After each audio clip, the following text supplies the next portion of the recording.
Azərbaycanda biabırçı hadisə baş verib. Belə ki, 26 yaşlı oğlan 65 yaşlı qadını zorlayıb. Zorlanan qadın onun qardaşına xəbər göndərsə ki, evlənək, ailə quraq, namus təmizlənsin, hələ də cavab ala bilmir. Gəlin qadının dediklərinə qulaq asaq. Özümden gittim, boğulup da özümü itirdim, boğulup hem ağzımı yumup. Başladı namusumla olmaya.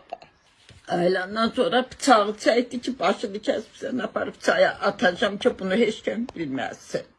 Rayonunun Qabaqtepe kəndində Aliyev Elgün Əloğludur. Mən axşam yorğun-qarnıq yatmışam. O adam gəldi mənim ağzımla boğdu, mənim namusumla oldu. Mən özümü itirmiş çıxmışam çölə. Çuna süründüm çıxdım çölə ki qayıdıb gəlib başımı kəsəcək bağda. Qardaşı hərbidə işdən qayıtdı ki gəl səni toy elək nəvən yerdə oğlana.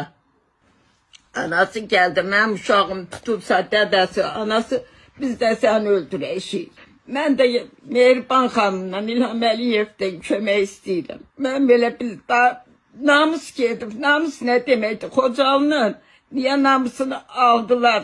Qaytardılar mənim namusumu.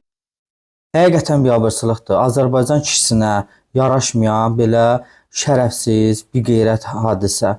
Sizcə belə anormal, belə manyak insanları necə cəzalandırmaq lazımdır ki, digər belə pozğun insanlara örnək olsun və onlar o yola getməsinlər, belə hadisələrin sayı artmasın?